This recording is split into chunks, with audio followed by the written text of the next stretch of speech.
Welcome to today's lesson. Today we are going to discuss figures of speech. Of course, you know that speech means expressions or statements that we make. Figures there mean images. So when you use your expressions and statements to put or bring about images in people's minds, you are using figures of speech.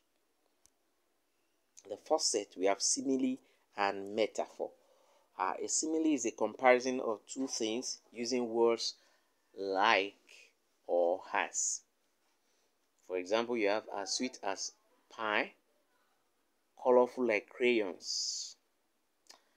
On the other hand, a metaphor is a figure of speech that compares two things, by saying one thing is the other thing. You say one thing is the other thing. You're not saying like it. So simile is indirect. Metaphor is direct. Metaphor will not say like it. Metaphor will say that thing is the other. So for metaphor, we have it has the heart of a lion. He has the heart of a lion. The meal was a rainbow of flowers. You are the sunshine of my life. Metaphor is indirect. Is direct. Metaphor is direct. You are not saying sunshine is like the sunshine. You are saying you are the sunshine. So for simile to say she's like the sunshine. So that's the major difference. Personification. And you make objects appear as if they are persons. So giving human qualities to animals or objects and animals, you make them look as if they are human beings. The star winked at me. You are simply saying the stars are so bright. Maybe you like them. The sky is pregnant. That gives you the image of a pregnant woman about to deliver. Yes, the sky is also being personified there as like a woman that's about to deliver. This time, the sky wants to deliver rain. So the sky is pregnant simply means it's about to rain. Flowers smiled at me. Flowers don't smile. Only human beings smile. So you are making it appear as if flowers can smile. That's personifying the flower. So you are simply saying the flowers are beautiful. Instead of using common expressions like beautiful flowers, yeah, say flowers are smiling. Alright, when you personify, making objects persons or animals persons, you are using personification. Oxymoron, placing side by side two opposite words. Examples: an open secret, a bitter sweet, a quiet nurse, a deafening silence, confirmed rumor. All those ones are examples of oxymoron. All the words there are opposites and they are beside each other. Open and secret, deafening and silence. When you confirm something, you still say it's a rumor, so confirm the rumor. So all of those are oxymoron. Hyperbole. Hyperbole, a figure of speech that exaggerates, making something bigger or worse than it is. So we have, when you say something that you cannot do, you exaggerate. I am so hungry I could hit a horse. You must be a glutton to hit a horse. You can't even finish it. My backpack weighs a ton.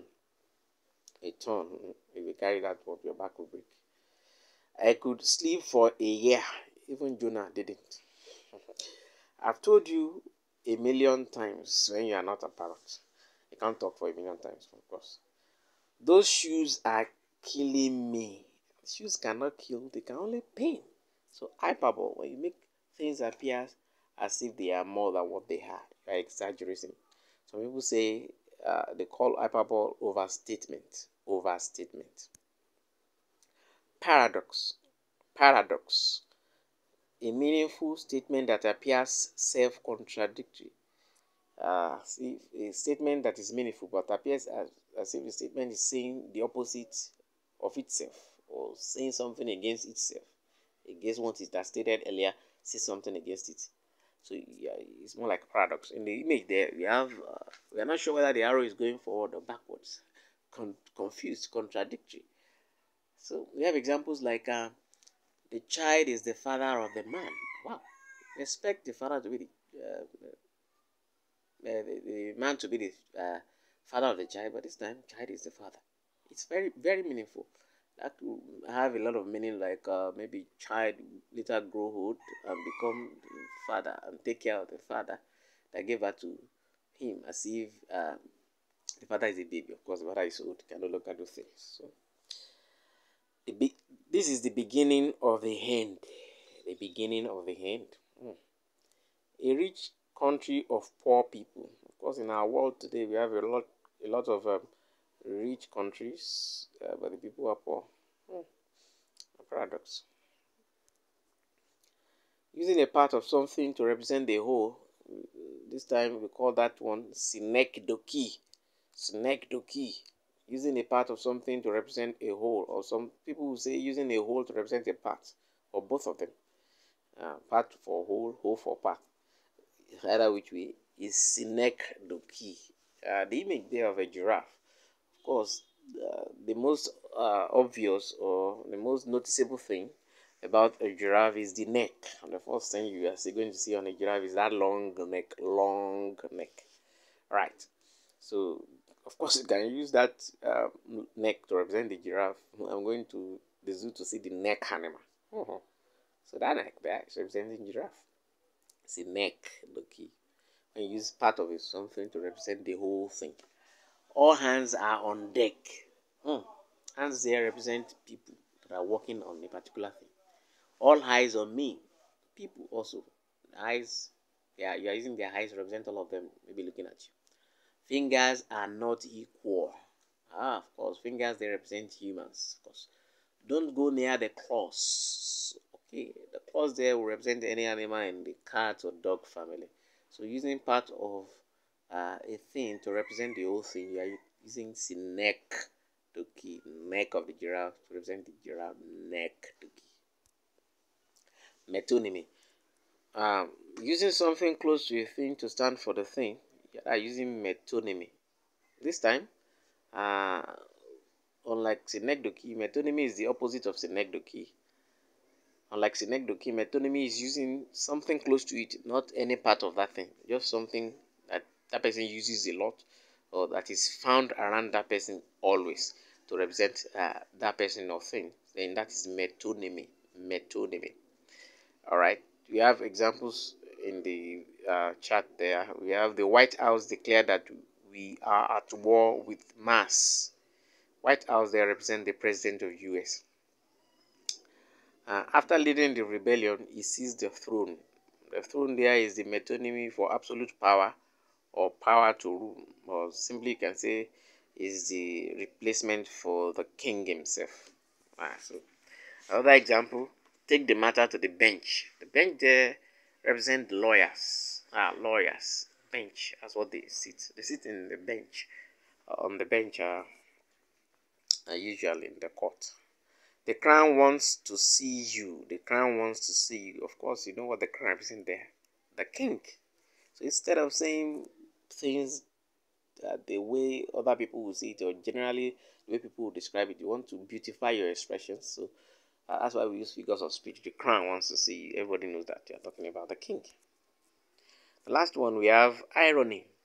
Saying the opposite of what is expected. Sometimes you say saying the opposite of what you mean. Alright. You expect that people will say things this way, but rather they say it the other way. Ironical. Irony. An example of irony is the blind leading the blind. Of course, you expect that someone that has sight will lead the blind, but this time the blind is leading the blind. Ironical. The brilliant boy failed. Wow. You expect the brilliant boy to pass, but this one failed. That could simply mean that maybe the boy is dull in the first place, not even brilliant. They're just trying to create humor or poke fun about the boy. The brilliant boy failed. It is not expected. All right. Last example there, we have the security man checked the doctor's temperature. Strange. You expect the doctor to check people's temperature, but this time you have seen this time we see that the security man is the one checking the doctor's temperature. Of course, you may have seen that during this COVID lockdown and the rest of that. Say sometimes when you go to the bank, the security man will check your temperature. Even if you're a doctor, security man will still check you. That's ironical. That's the word we have today. On that ironical note, we are ending this lesson. Thank you.